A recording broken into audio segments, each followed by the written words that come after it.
Boa noite. Vamos iniciar então mais um estudo minucioso do Evangelho. Hoje recebendo a visita querida da Clarinha. Clarinha que frequentou aqui conosco assiduamente, né? Com 11 anos de idade, era a nossa mascote.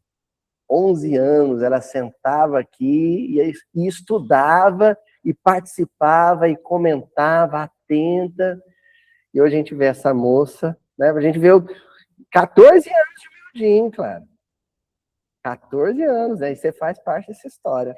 Seja bem-vinda, né? E nós estamos estudando, carinho, o Evangelho de Mateus ainda, acredita? Estamos na metade. Ó, meus cálculos, então, tá no capítulo 19. Para passar do 24, a Clarinha vai trazer os netinhos dela aqui, né?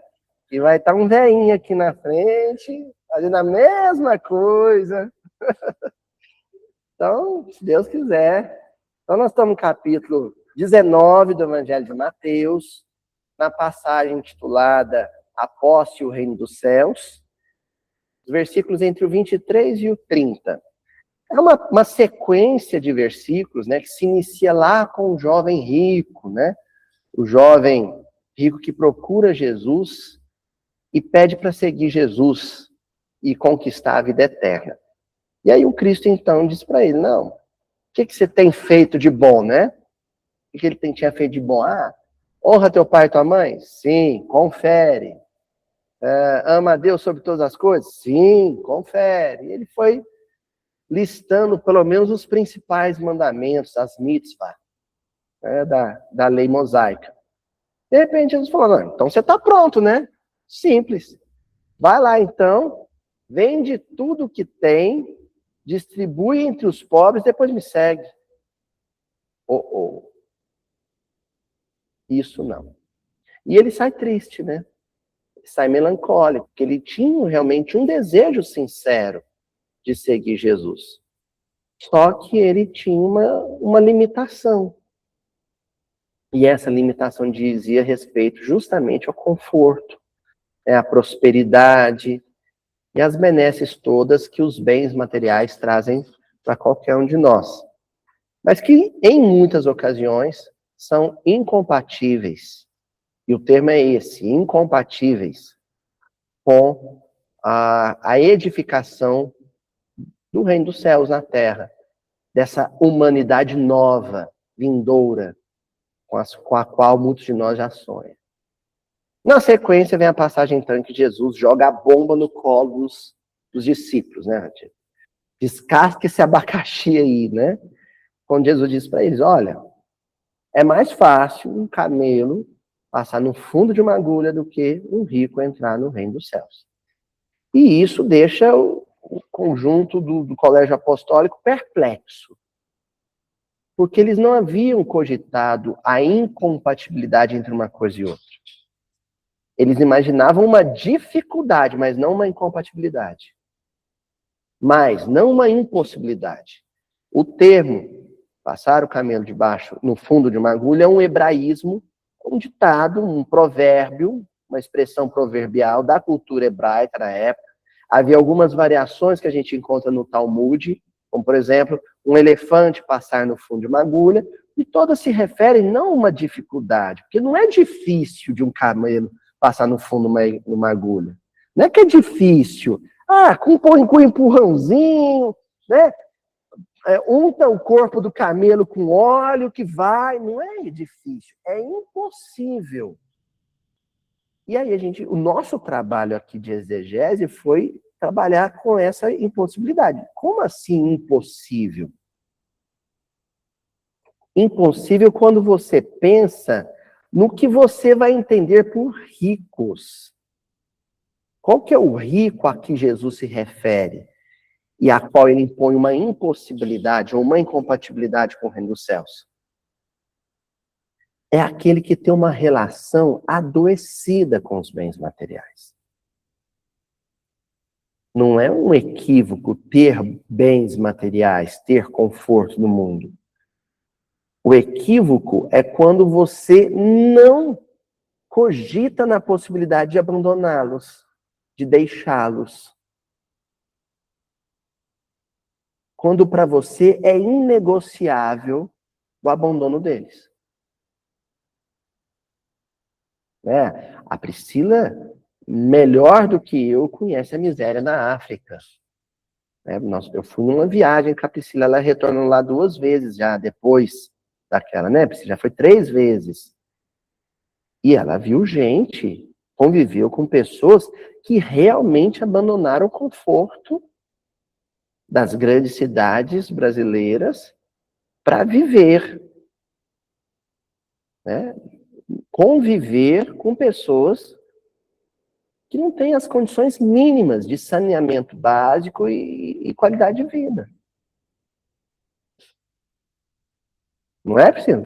Nós conhecemos uma moça que foi viver sozinha, quando ainda não havia o projeto da Fraternidade Sem Fronteiras. Foi sozinha viver num campo de refugiado, num dos países mais pobres do planeta.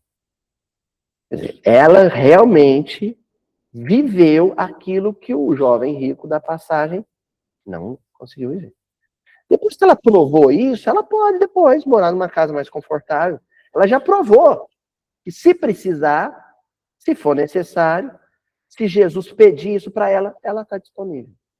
Então, Jesus se referia aqui a pessoas que têm conforto e que para as quais isso é inegociável.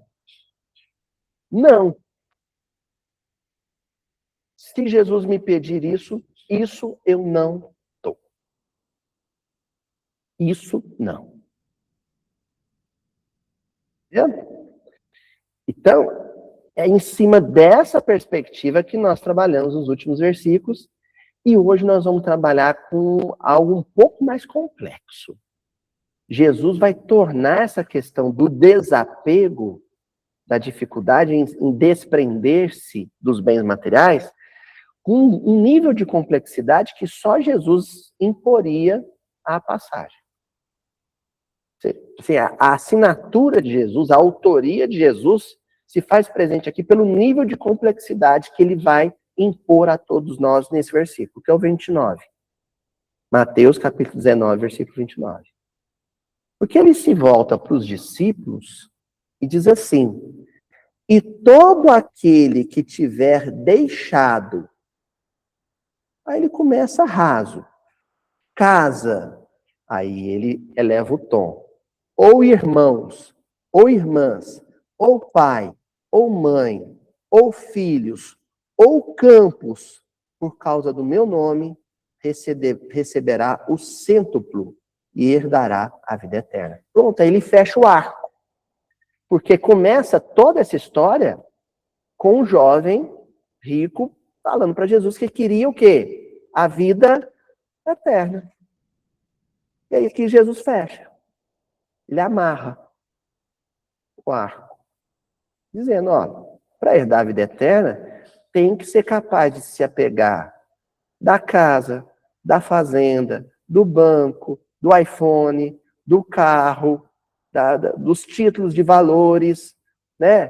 Do resort de luxo, e blá, blá, blá, blá, blá, blá, blá, blá, blá, e do irmão, e da mãe, e do pai, e do avô, e do namorado, e da namorada, e do esposo, e da esposa.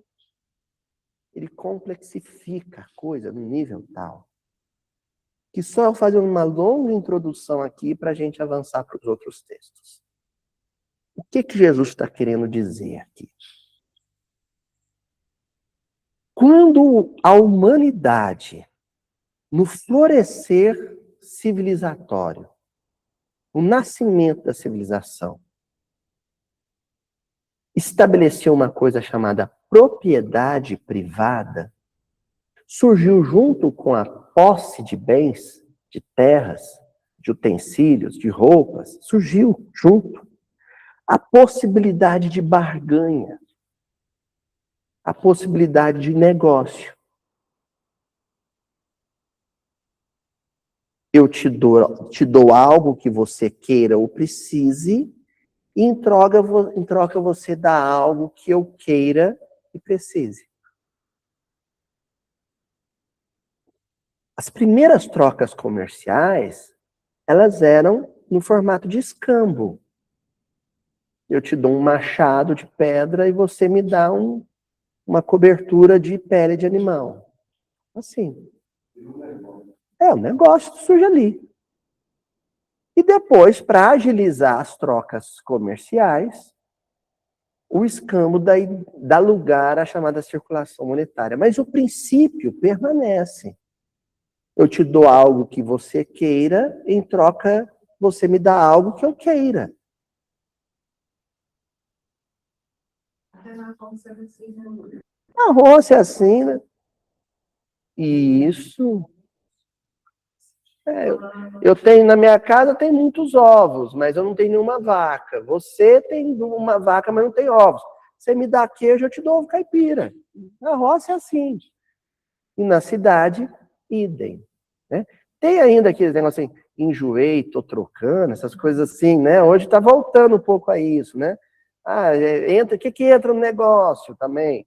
Entra uma moto, um terreno em troca de um apartamento. Ainda tem esse comércio em espécime, né? Mas passou a prevalecer na humanidade o comércio monetário, moeda. Depois, o papel moeda. Depois, a moeda de plástico, que é o cartão. E agora temos o advento do dinheiro virtual, né? Os bitcoins da vida e coisas similares. Você compra coisas, as transações, elas acontecem com dinheiro que está nas nuvens. O Pix, então, consolidou isso. Né? O pessoal que pede moedinha no sinaleiro está vivendo uma crise. Viveu um tempo uma crise. Porque ninguém mais tem moedinha no carro para dar. O Chico, meu filho, faz juntar moedinha para o pessoal do sinaleiro. Só que agora ficou sofisticado, porque além de pedir moedinha, eles andam com uma plaquinha de papelão com o Pix deles. Pronto, resolveu, né? Resolveu o problema, né? Hoje você compra as coisas com o seu celular, né? Assim, né? Você vai lá com o celular e resolve a coisa com o celular. Aloysio, por que você iniciou falando disso? Olá, Muri. Ó, quem vem? Clarinha. Voltou. Então, a coisa começa nesse mecanismo porque as pessoas passam a ter uma veneração pelo Deus dinheiro, porque o Deus dinheiro te possibilita controlar e possuir coisas. Por que eu falei que esse versículo eleva a noção de controle e posse para um nível de complexidade que, assim, gente, sem falsa modéstia, a gente só vai atingir esse nível de complexidade do versículo em estudos nesse formato. Em estudos nesse formato. Coisas que o senhor Honório fazia em Belo Horizonte e que a gente faz agora e outros companheiros fazem em outras cidades. Nesse formato de aprofundamento. Sabe por quê? O que Jesus está dizendo aqui é que quem se habituou a controlar e possuir coisas, quando passa a exercer esse poder, porque controle e posse é poder. O que você compra, você possui e manipula. Você faz o que quer daquilo que você compra. Passa a ser seu. O problema é quando você coisifica pessoas. Coisifica pessoas. Em algum momento muito infeliz da humanidade, vem um estado de que, se eu posso possuir e controlar coisas, eu posso possuir e controlar pessoas. Num primeiro movimento, essa ideia surgiu num nível consciente. Por isso é que o grosso do movimento escravagista ou escravocrata se deu na antiguidade, porque a ideia foi simplista assim mesmo. Se eu compro um cavalo, se eu compro um camelo, e controlo e tenho a posse de um cavalo e de um camelo, então eu controlo e tenho a posse de pessoas. Assim surgiu a escravidão na antiguidade. Tá aí tranquilo? Leia os romances de Emmanuel que você vai entender por que a sociedade romana era uma sociedade escravista. Os bens de um patrício romano não eram contabilizados em cima das suas posses fundiárias, nem monetárias. Um patrício tinha pouca moeda para usar. O patrício, às vezes, tinha poucas terras. O que ele tinha muito, e isso determinava se ele era muito ou pouco rico, eram escravos, pessoas que ele comprava, que ele adquiria. Isso no nível, então, consciente. Eu posso possuir seres humanos. Aí, quando isso escorregou para o nível inconsciente, é que a coisa se tornou mais perigosa, mais séria e se assentou no terreno afetivo.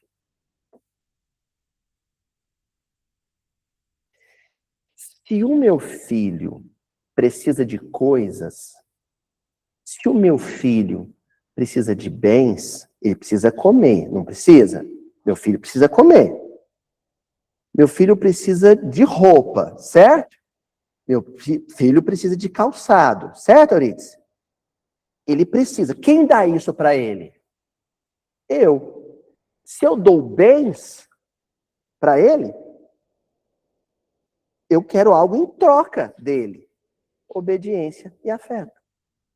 Eu comprei a obediência e o afeto dele. Vocês já tinham analisado por esta perspectiva? Não. Eu me sinto dono dele. Tanto que na primeira briga de pai, mãe e adolescente, o que o pai e a mãe adolescente joga na cara do infeliz adolescente? O quê? Você come a comida que eu ponho no seu prato. Eu me peguei falando isso pro Chico esses dias. Ah, moleque, não me responde, não. Quem paga a escola onde você estuda sou eu. Isso é negócio, isso é barganha, isso é comércio. A gente continua possuindo pessoas, afetos. No casamento, idem. Em algum momento, o marido bem de vida que casou com a moça simples e pobre vai falar, quando eu te conheci, você não era ninguém. Não é? Então se estabelece num nível inconsciente uma relação de posse e controle sobre aqueles com quem eu estabeleci uma relação de vínculo de dependência material.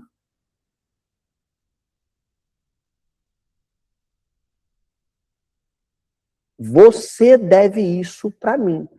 E aí a coisa ficou mais complicada ainda, quando saiu desse terreno do eu te alimento, eu te visto, e foi para o terreno eu te dei afeto, então você tem que me dar afeto. A ideia de barganha, de negócio, de comércio, está tão impregnada no nosso psiquismo, isso é tão consolidado no nosso psiquismo, que a gente passa a achar que afeto também é moeda. Se eu te dei afeto, você me devolve afeto. Se você não devolve o afeto na mesma moeda, ou seja, no mesmo valor do afeto que eu te dei, eu me sinto logrado, ludibriado, enganado nos nossos negócios. Você me deu uma manta. Você me deu um calote. Eu te dei 10 mil em afeto, você me devolveu 5 mil. A conta não fechou. E aí eu passo a fazer como qualquer negociante faz aí na praça, seu Murilo. Eu passo a cobrar. Você me deve. Você não me ama tanto quanto eu te amo. O marido cobra da esposa, a esposa cobra do marido. O filho cobra da mãe, a mãe cobra do filho. O amigo cobra do amigo. Você não tem se dedicado a mim tanto quanto eu me dedico a você. Você não tem me dado a mesma atenção que eu te dou. Quem inventou essa porcaria na literatura foi o Antoine de Saint-Exupéry. Lembra do Pequeno Príncipe? Olha que frase cretina, que está na agenda de 11 em cada 10 adolescentes. Né?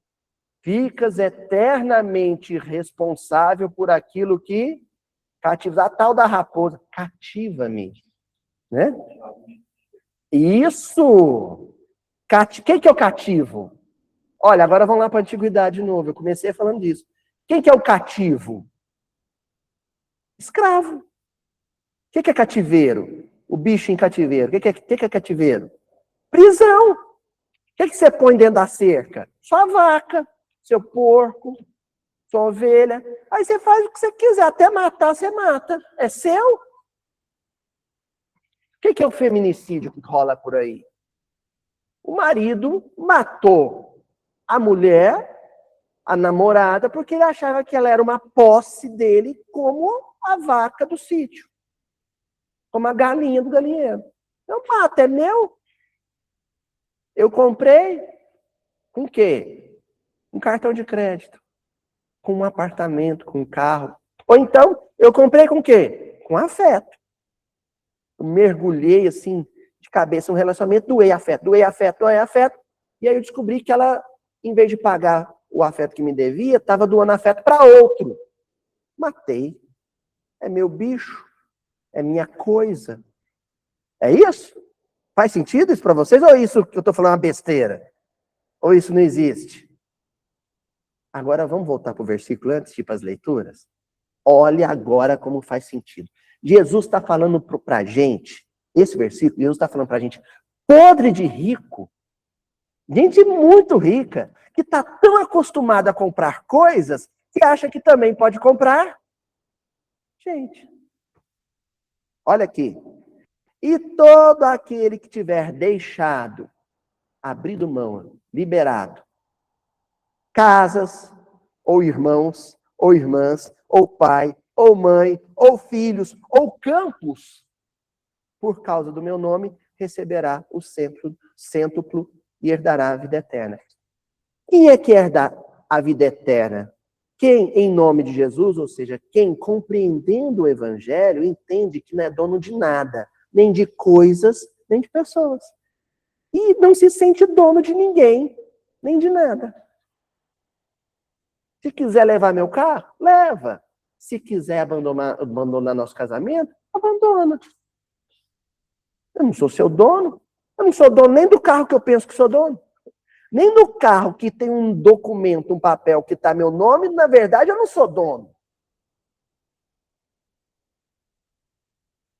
A gente não devia ficar tão indignado quando alguém rouba um carro nosso.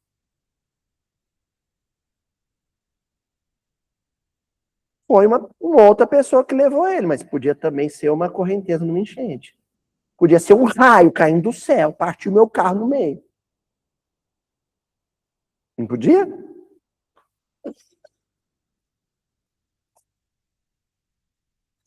E aí, hoje eu vou estar com um pouco de preguiça de mexer com grego, apesar do nosso especialista estar aqui, nosso assessor para assuntos poliglóticos, estar aqui conosco, né? Mas quando a gente vai lá olhar a palavra no grego, o deixar é libertar, abrir mão, não controlar, não possuir, não acorrentar, não algemar, nesse sentido. Sabe? É abrir a portinha da gaiola. Quer voar, voa. Isso. Você cria a vaca sem cerca. Cria a galinha sem galinheiro. Casa-se ou tem filhos sem algemas afetivas. Sem grades afetivas. Isso é tão budista, né, Reinaldo? É o completo desapego a tudo e a todos. É o completo, Jesus está propondo aqui o completo desapego a coisas e pessoas. Tanto que muito da nossa amargura, da nossa dor, que eu, por exemplo, quando penso no Chico, não gosto nem de pensar em relação à morte dos seres que amamos, é porque a gente se sente surrupiado por Deus. Deus me afanou o meu filho. É uma indignação multiplicado assim a 10ª potência da mesma indignação que a gente sente quando alguém rouba um celular. Levou de mim o que era meu. Quando você vira essa concepção do avesso e não se sente mais dono do seu filho e ele morre, Deus levou o que é dele. Ele não levou o que é meu, Sueli. Deus levou o que é dele.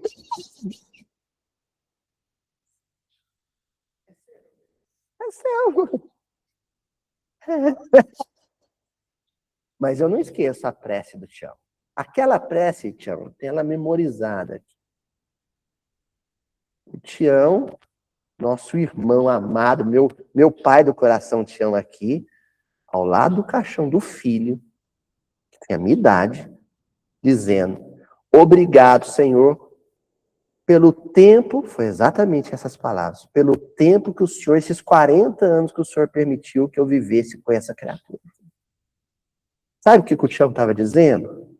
Obrigado por ter me emprestado isso que é seu, para eu usufruir, desfrutar dessa companhia maravilhosa por 40 anos.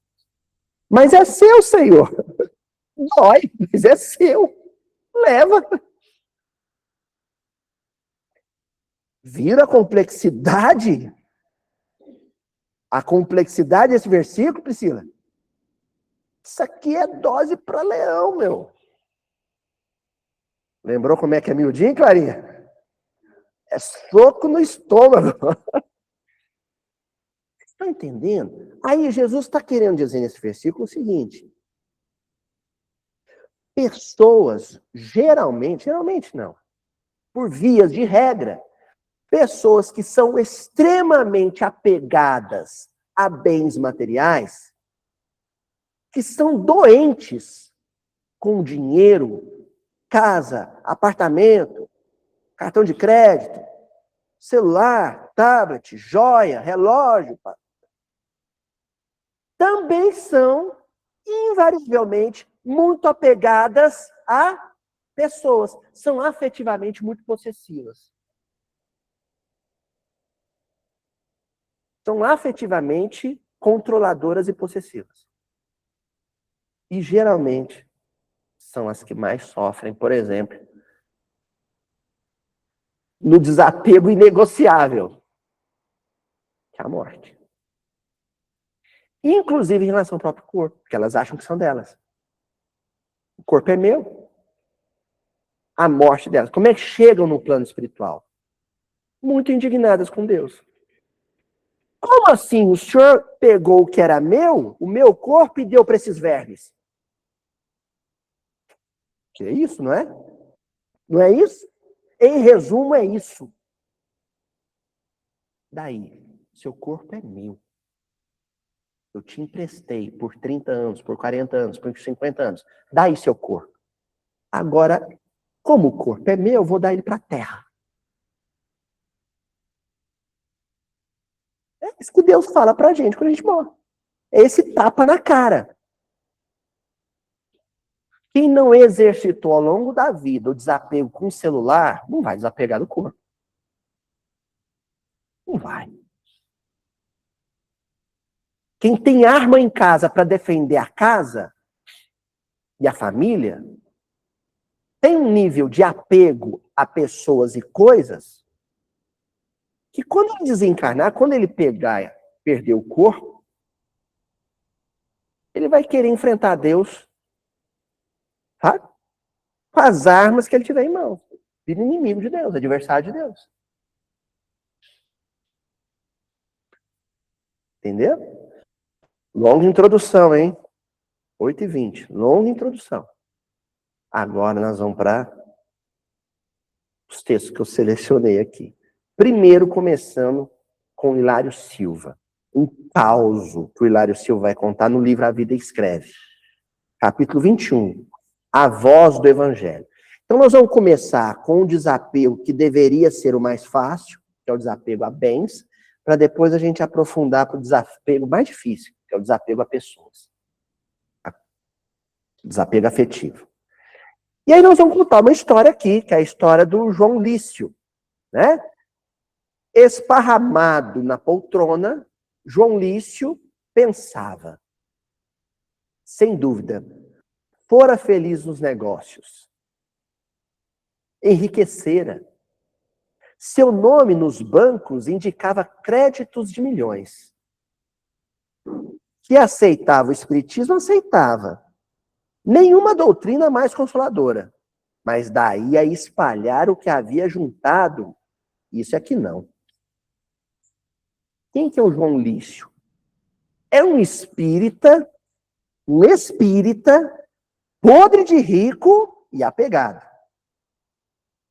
Agora eu vou fazer um resumo, porque a lição é longa, para a gente depois voltar para o texto. O que vai acontecer com o João Lício? Uns amigos que estavam passando por dificuldade financeira procuram ele.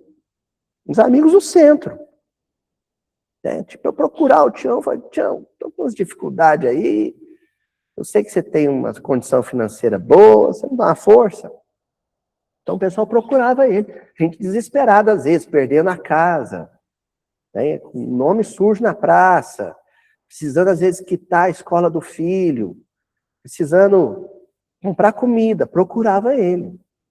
E aí ele começou a se sentir assediado, e falou assim, não, eu batalhei para ter o que eu tenho, é meu, não vou ajudar ninguém não. Tá, eu sou espírita, mas não vou ajudar ninguém não. Só que tem o grilinho falante, lembra do Pinóquio? Tem um grilinho falante, é um obsessor do bem, o nosso anjo da guarda. Nosso anjo da guarda, ele não nos dá sossego. Ele vem aqui no ouvidinho e apela para a consciência. Aí apelou para a consciência, apelou mesmo, né? E chega e fala assim, abre um livro. O danado do livro ao acaso é um inferno, né? Você pega um livro, aí abre, sai um torpedo assim, sabe? Aí sai um torpedo, aí eu tenho uma desculpinha assim, que é assim, tá viciado. Você abre muitas vezes, ele tá viciado. Aí você fecha, aí você cai na besteira de abrir um outro 0 quilômetro, que você nunca tinha aberto. Tá viciado. Aí você sai de casa. Sinal verde é o livro mal educado aquele, né? Aquele lá é o livro grosso. Aí você sai de carro e tal, vem voando uma mensagem, cai no seu pé, uma mensagem espírita, uma mensagem católica. Tá lá. A minha mãe tem em casa um calendário que ele vem com lições bíblicas do nada. Eu odeio esse calendário. Não é possível que é tão planejado assim, gente. No dia 18 de março, não é que sai o trem que precisava de... Depois, quem fez esse calendário aí, né? Conhece o meu futuro, meu passado, meu presente, não é possível. Não é assim? Pois aconteceu com João Lício. Sentia-se exonerado de quaisquer compromissos. Falou, não, comigo não. Já ajudo demais o centro. Todo final de ano eu dou uma cesta lá para os pobres. Já ajudo demais. Vou ajudar os espíritas, meus amigos não. Ainda assim, ouvira dizer que o evangelho respondia a consultas e resolveu experimentar. Ouvira dizer que você pega um livrinho, né? Minutinho de sabedoria. Né? Ô, pastorino.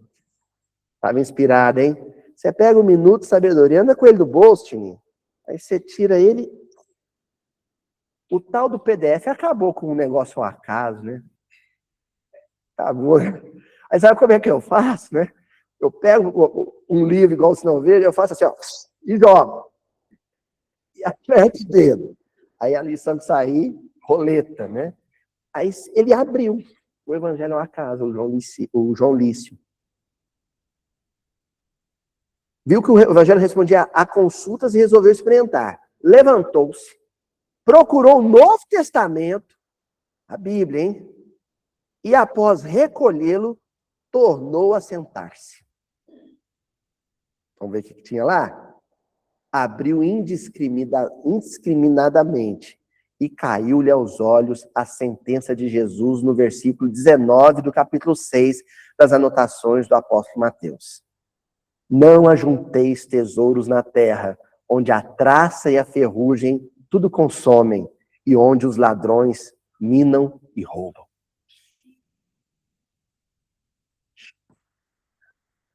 É? Você fica 3 anos sem aparecer no miudinho, Clarinha. Aí você tá lá em casa sossegado, que saudade, Luiz. Aí vai lá, digita no YouTube, né? Miudinho Verava. Ah, lição nova aí, ó. Pra que você abre? Pra quê? Não é possível. Tem gente que fica brava comigo, acha que eu tá bisbilhotando minha vida. Não é possível. Não, aqui, ó. Como se houvesse recebido um choque, sabe? Uma descarga elétrica. Ponderou que o trecho não apresentava significação para ele. Não conhece o miudinho. Né? Ele fala, esse negócio de Novo Testamento, Muri, é difícil de interpretar, isso é coisa para teólogo. Porque sempre dera e dera muito a todos. E as instituições de caridade. Eu sempre ajudei asilo, orfanato, isso não é para mim. Abriria outra vez o livro divino. De certo, lhe reservava alguma consolação. Vou abrindo. Fechou, vou abrindo. Devia ser o João Ferreira de Almeida, assim, né? Gideões, né? Aí abriu de novo. Repetiu o movimento anterior e as páginas lhe mostraram o versículo 10 do capítulo 17 dos apontamentos de Lucas, em que Jesus assim se expressa.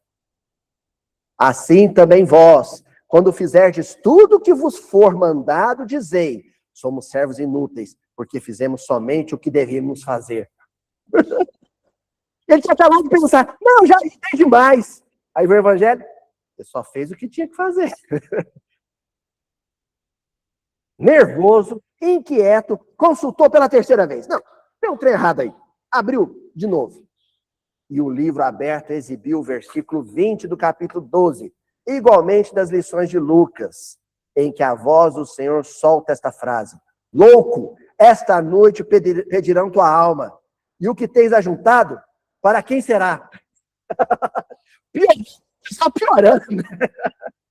Só piorando, nós estamos rindo, mas é de nervoso, viu, Sueli? Louco, você pode desencarnar hoje. E o que você ajuntou, para que será? Hein?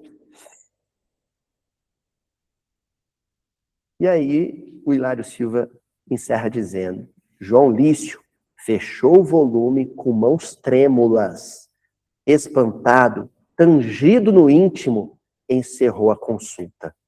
E tomando o chapéu, saiu procurando os amigos, de modo a ver como poderia ajudar. O João Lício é o rico que vai entrar no reino dos céus. Por quê? Porque ele, assim, oi? Como diria o senhor Adelmo, né, dona Joana? Na tábua da beirada. Ó, beicinho de pulga. Por pouco, hein, Rinaldo? Esse aí chorou da barriga da mãe dele, hein? Por pouco. Esse tipo de limitação que a gente tem, porque a gente acha que quem estabelece o quanto da sua bolsa, do seu cofre vai sair para o outro, é você e não é Deus. Não é você, é Deus. Não, eu estabeleço. Tá? No meu cofre tem 1 milhão, não, até 300 mil eu distribuo, 700 mil eu guardo. Não é você que determina isso. É Deus. E como é que eu vou saber a determinação de Deus a respeito do que eu guardo e o que eu distribuo? A necessidade do outro que chega até mim. Ah, Luiz, mas se chegar todo mundo e me pedir tudo? Você dá tudo. Aí pronto, os haters aqui no miudinho, dá tudo. E eu falo isso há 14 anos. E tem gente que fica brava comigo há 14 anos. E eu repito, dá tudo.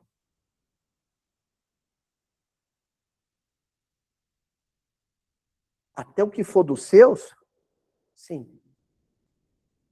Porque o mesmo Deus que cuida daquele que veio me pedir, vai cuidar dos meus. É essa insanidade mesmo, é esse grau de insanidade mesmo. Sabe? Eu falei isso aqui algumas semanas e vou repetir. Sabe como Francisco era conhecido em Assis? O louco de Cristo. O louco de Cristo. Louco. O louco de Cristo. Porque na hora, por que isso é sério?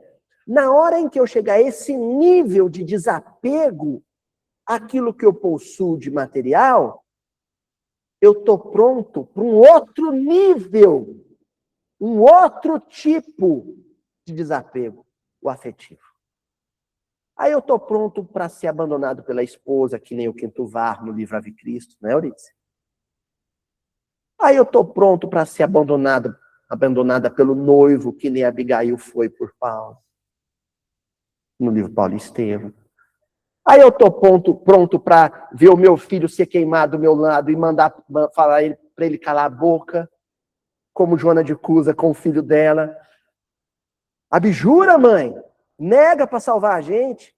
Cala-te, porque você e eu morremos com pecado. O Cristo morreu puro. Aí eu estou pronto para esse nível de desapego. Um nível de desapego ao corpo que eu me entrego aos leões, que nem os mártires da primeira hora.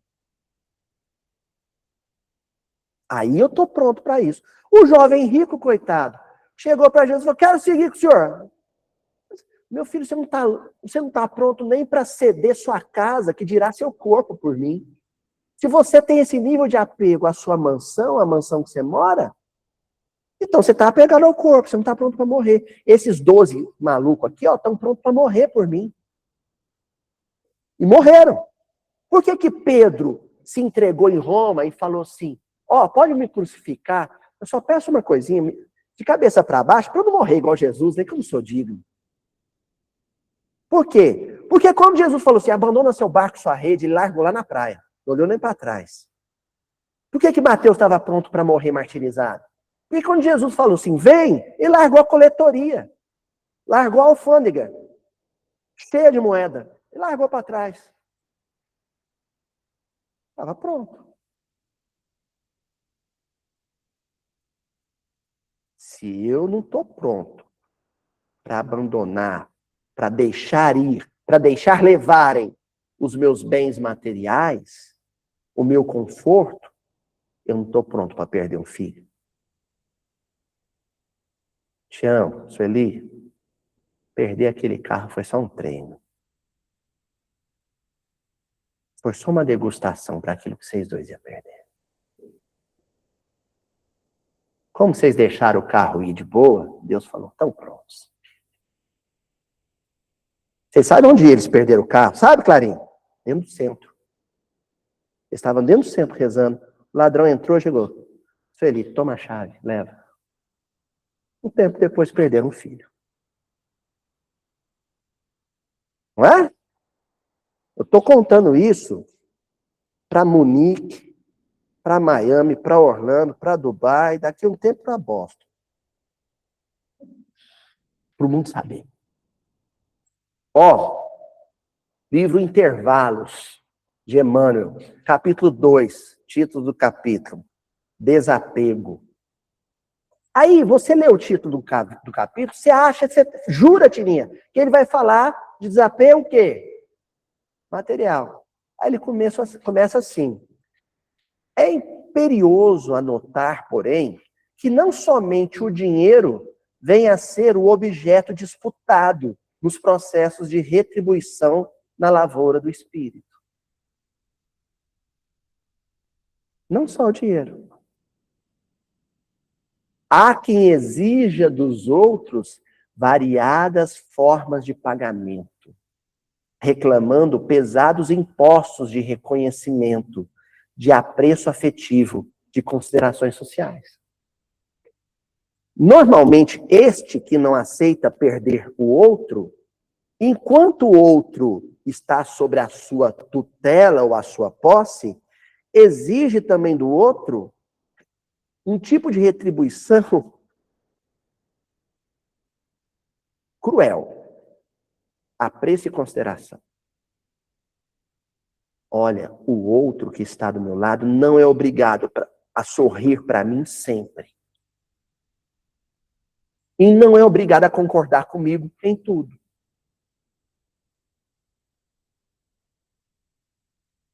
Se nem o seu carro necessariamente vai te obedecer, vai ter um dia que você vai entrar, vai dar partida e não vai ligar. Aí você fica colérico, dá um soco no volante, não é? O outro também, você acordou, deu bom dia, ele não te respondeu. Aí que você fica colérico. Quem você pensa que é? Para não me dar bom dia. Eu controlo a posse do outro. Eu quero que o outro me devolva em apreço, consideração. Quem entra num casamento assim, vai se desiludir. Porque nem sempre o outro vai retribuir na mesma moeda. Às vezes ele não vai retribuir. A gente precisa se desapegar, inclusive, do sorriso alheio. O outro não é obrigado a sorrir para mim.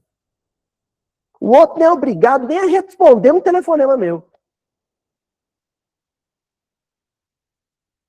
Porque quem ama, não gera qualquer tipo de cobrança. E aí você entra num relacionamento, num namoro, com essa perspectiva da posse, do controle, você vai se desiludir. E a desilusão é uma bênção. Por que a gente se desilude tanto ao longo da vida? Para poder se desapegar às coisas. Por que a gente se decepciona com o aparelho celular, com o computador, dá pane, você perde os arquivos, tudo? Para quê? Para você não se apegar nem aos seus arquivos. Uma vez eu vi um amigo meu, mas ele entrou em depressão, porque deu um negócio esquisito lá no computador dele, ele perdeu tudo, ele estava arrasado, perdi anos de trabalho.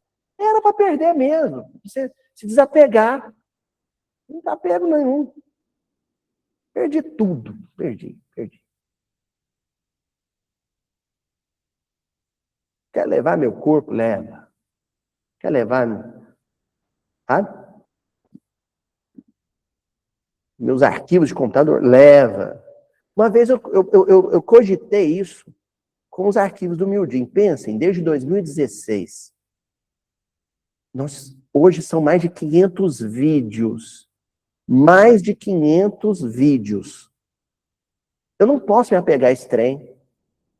São mais de 500 vídeos, com uma média de 1h15 cada um. É coisa demais.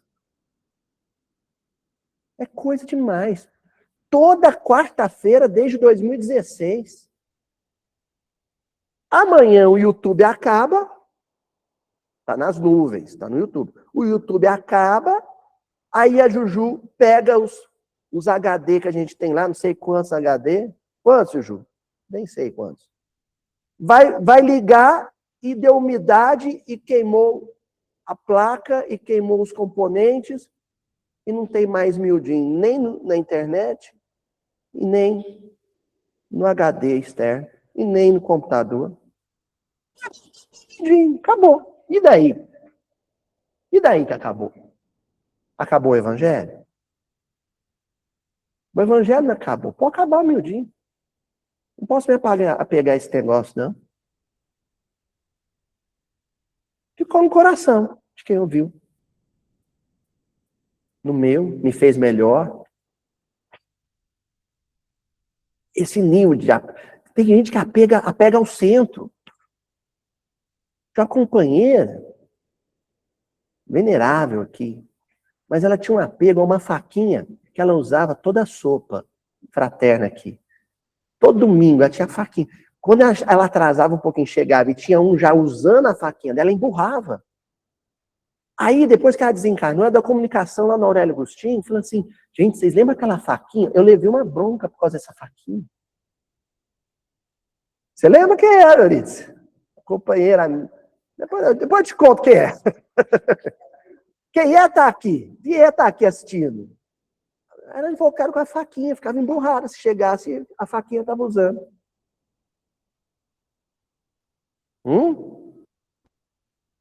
Não posso pegar meus livros. Tem um livro lá. Realmente eu ficava olhando o armário de livro lá de casa.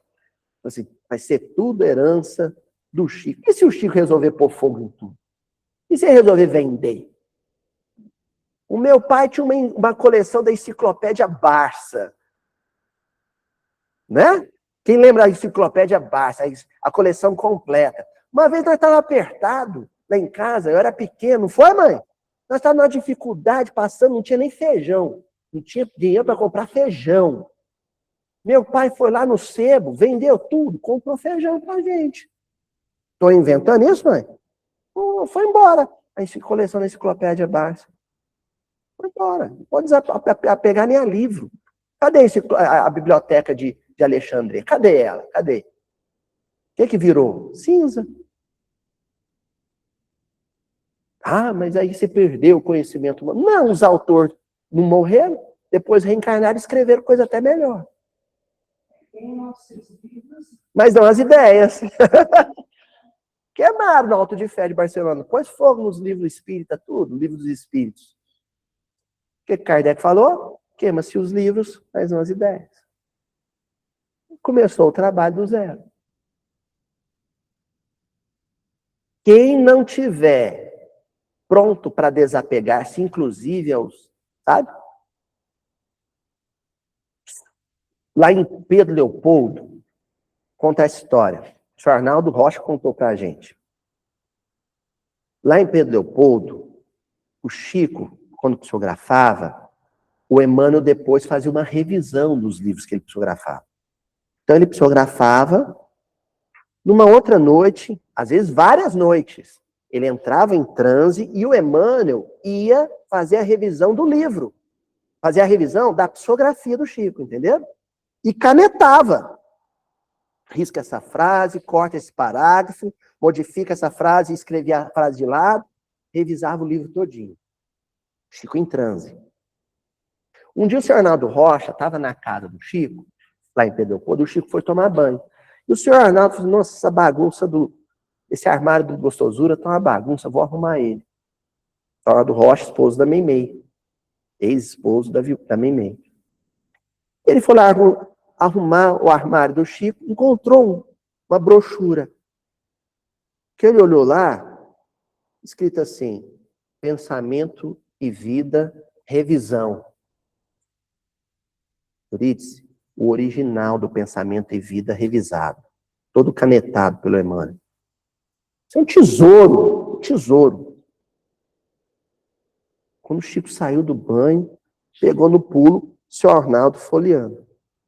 O Arnaldo pegou, pôs um peito assim e falou assim, ô Gostosura, eu nunca te pedi nada, me dá isso aqui de presente, isso aqui é uma joia. O Chico falou assim, ô Naldinho, você quer de presente, meu filho? Eu quero, Chico. Ô, meu filho, ele pegou. O senhor Arnaldo falou, ele vai autografar, né? Rasgou na frente dele. O Chico tinha apego aos papéis dele, gente? Não tinha apego, não. Mas corria risco do senhor Arnaldo ter apego. Corria risco do senhor Arnaldo um dia brigar com alguém por causa daquele manuscrito. O que o Chico fez? Rasgou. Por que Jesus desintegrou o corpo físico dele em uma noite, né, em Jerusalém, há 2.000 anos atrás? Porque ele sabia que ia ter gente apegada ao corpo, que iam transformar em relíquia. Ia ter gente brigando por causa daquilo. Virou pó, fluídico, desintegrou. Não tem vestígio. Entendeu? Quem não tem esse nível de desapego, Não vai desapegar de coração. Ó,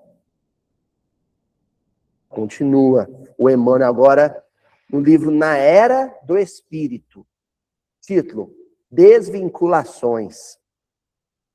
Gente, não preocupa com o relógio, nossa. Vamos embora.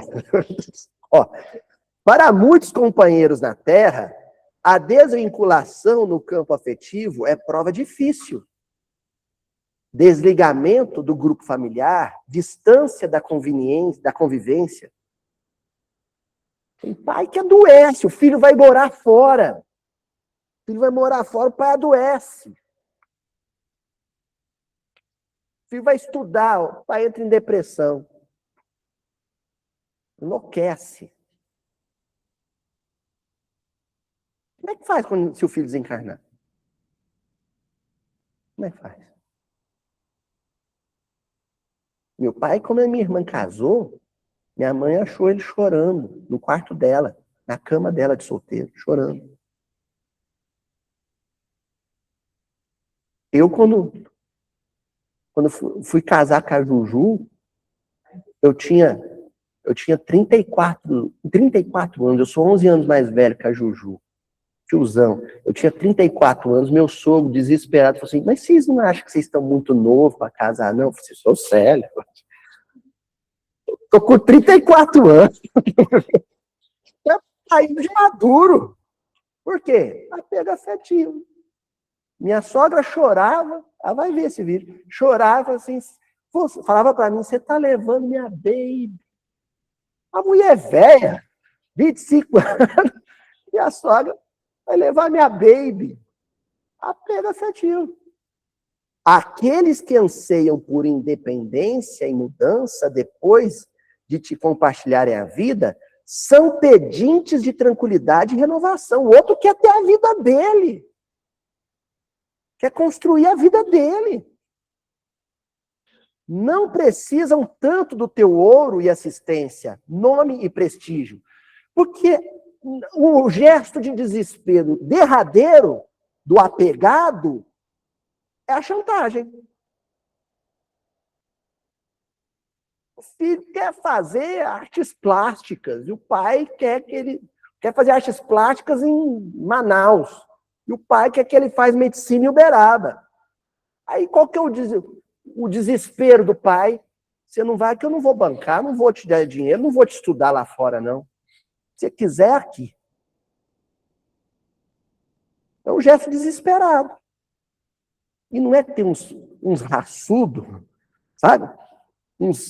Uns muito corajosos que falam assim, não, pai, eu vou embora. Nem Mato Grosso, largou o pai lá no Mato Grosso. Falou, não, pai, eu vou me manter, eu vou trabalhar com o meu recurso. Foi fazer pulseira, miçanga, para se sustentar. Passou fome, mas saiu, foi. O pai do Paulo, de Tarso, no livro Paulo Estevam, tentou essa barganha, tentou essa chantagem. Não foi? Em Tarso. Se você quiser ir embora, vai. Mas não se leva nem meu nome. Está aqui o Emmanuel. Não precisam tanto do teu ouro e assistência, nome e prestígio. Rogam-te, acima de tudo, escoras de tolerância e bondade, a fim de que te possam deixar sem que o espinheiro da mágoa te nasça no coração. É aqueles litígios, uma mesquinharia, marido e mulher separando o outro para obrigar a mulher a não ir embora, aí quer arrancar tudo do outro, deixar o outro na miséria. É uma chantagem tola para obrigar o outro a ficar com você. Não, a mesquinharia. Não aceita. Essa casa aí briga na justiça pela casa. Na verdade, não quer a casa, quer o outro. Mas usa a casa de chantagem. Se alguém ao teu lado te solicita o cancelamento de compromissos e deveres assumidos para contigo, concede a paz a quem necessita de paz, a fim de atender a impositivos da vida em outros setores de evolução. Outros setores de evolução. O outro quer viver a experiência dele em outro ambiente familiar, em outra cidade, em outro emprego, deixa aí. Frase do irmão José, através da mediunidade de Bacelli. Não me esqueça essa frase. O amor não é uma algema que aprisiona, mas um laço consentido parte a parte. Tem que ser laço, ou seja, você puxou uma ponta, puxou outra, se desfez suave. Porque quando é algema, é no tranco, é no maçarico. Vai machucar, vai causar lesão, ferida por dentro. Realmente desejas que os descendentes se garantam para a felicidade? Não queres que os filhos bem-amados atravessem tribulações e enganos que te amarguraram a infância ou a juventude? Que é um outro argumento de posse, né? O argumento de posse mais brega e cafona que existe. Eu não quero que ele sofra o que eu sofri. O que o pai da parábola do filho pródigo fez? Pai, dá minha herança aí que eu vou. Ele sabia que o filho ia comer comida de porco. Vai, meu filho, vai ser importante para você comer uma comida de porco. Você comeu comida boa até hoje, vai ser para sua experiência, para o seu crescimento, para sua sabedoria. Vai comer comida de porco, vai com Deus. E se precisar, o papai está aqui. E recebeu de volta com amor e alegria. Mas era importante para ele viver aquela experiência. Vai. Não é? Habituaste a desaprovar as resoluções de amigos que se afastam para caminhos que já sabes estar encharcados de lágrimas. Você chegou para o outro e foi aconselhar ele. Aí o outro deu de ombros, né? Eu sei de mim, eu cuido da minha vida, cada um cuida da sua vida, deixa ele ir. Aí rompeu a amizade. 10 anos depois, 20 anos depois, ele volta. Ô, meu amigo, há 20 anos atrás te deu uma resposta atravessada e a gente nunca mais se falou. Você estava certo. Você vai falar o quê? Eu te avisei, você não ouviu porque eu não quis. Essa é cruel, hein? Essa é cafona também. Eu te disse que isso ia acontecer. Ai, que melodrama. Não, tá tudo certo. Foi importante para você viver aqui. Não, seu amigo tá aqui. Vem cá, me dá um abraço. Tá tudo certo. Ó, nem concordas em que os entes queridos venham a transitar por estradas que já trilhaste entre pedras e aflições. Entretanto, por mais nos doa o coração. Por mais nos doa o coração. Muitos daqueles que mais amamos chegaram à Terra exatamente para isso. Deus quer que ele viva. De novo, você tentando controlar e possuir o que é possuído e controlado por Deus. Deus quer que ele viva aquilo, você não quer.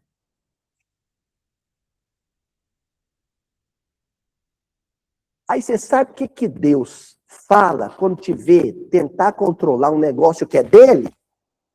Ele fala assim, você é besta. Você é besta, é? Isso não te pertence. A vida dele pertence a mim. Doutor Ricardo Vargil, meu homeopata querido, ele falava um negócio bonito, ele falava assim, outro dia falou isso para mim no telefone, falou assim, Luiz, quando meus filhos, eu estava angustiado, era volta às aulas do Chico, eu angustiado, ai, a turma nova, e Luiz, quando meus meninos na adolescência iam sair para passear, no começo eu falava assim, oh meu Deus, protege, não deixa nada de mal acontecer com meu filho nessa madrugada. Eu falei assim, depois de um tempo eu parei, porque eu pensei, eles são de Deus. Aí eu falei assim, Deus, Senhor, eles são seus, então o Senhor faz com eles o que quiser. Se quiser matar, mata. Se quiser trazer de volta vivo, traz. É seu, não é meu, faz com eles o que quiser. Se libertou, não sofreu mais. Não sofreu mais. Quando a Juju foi fazer o ultrassom do Chicão, a gente estava fazendo ultrassom, aí a médica que estava fazendo ultrassom contou uma história pra gente, disse que chegou uma mãe com a menina adolescente, 16 anos, e foi fazer o ultrassom, a menina grávida.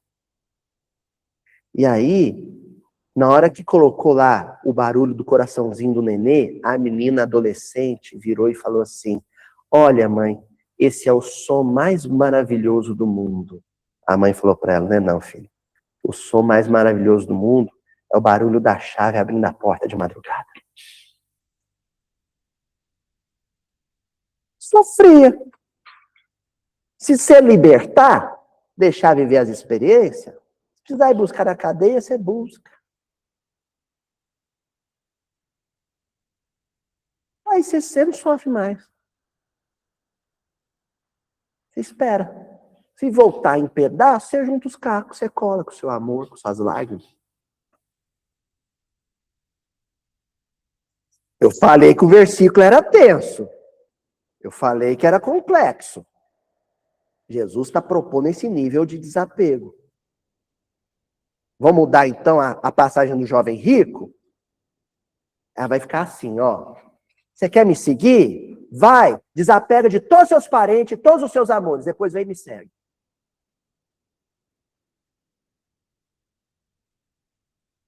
Olha como é que o Emmanuel termina. Diante dos companheiros que se te distanciam da convivência ou te dizem adeus para te reencontrarem mais tarde, em outros e novos níveis de espaço e tempo, não lastimes, nem condenes.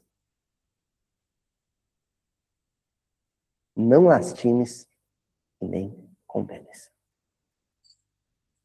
Não lastima porque se foi Deus que levou, vai com Deus. Tá com Deus. Pode não estar comigo, mas com Deus está, em qualquer lugar. E não condenes. Por quê? Porque você viveu para ser o que é e saber o que sabe, você viveu experiências que o outro vai precisar viver. Você quer que o outro saiba o que você sabe e seja o que você é, sem viver o que você viveu? Como? Como é que é isso? Não tem jeito. Outra coisa que eu aprendi com o Dr. Ricardo, que ele me contou, mas isso ele contou uma coisa que ele aprendeu com Rousseau, com Jean-Jacques Rousseau. Olha o nível de desapego ao filho que o Rousseau propôs. Se o seu filho, Clarinho, um dia você tiver um filho, seu filho pegar uma pedra, tacar na vidraça e quebrar a vidraça, você vai bater nele? Não. Então o que você vai fazer para ele aprender a lição? Não conserta a vidraça. O inverno vai chegar. Quando o frio entrar pela vidraça quebrada, ele vai se arrepender de ter quebrado a vidraça. E vai aprender a nunca mais quebrar a vidraça. É só não consertar a vidraça que ele quebrou. É só não consertar o carro que ele bateu. Não precisa gritar, não precisa falar nada. Abraça ele, conforta. É só não ir atrás, sabe? Poupando ele de arcar com as circunstâncias que ele criou para si. É assim que ele vai aprender. E está de braço aberto. Se ele quiser vir te abraçar, amém. Se não quiser, você conserva ele no coração. Isso é desvinculação, isso é desapego. Hein? Quem falou isso tudo para vocês hoje foi o pai de uma criança de 7 anos. Que ainda vai viver muita coisa. E já vive. Obrigado. Beijão para todo mundo e até semana que vem.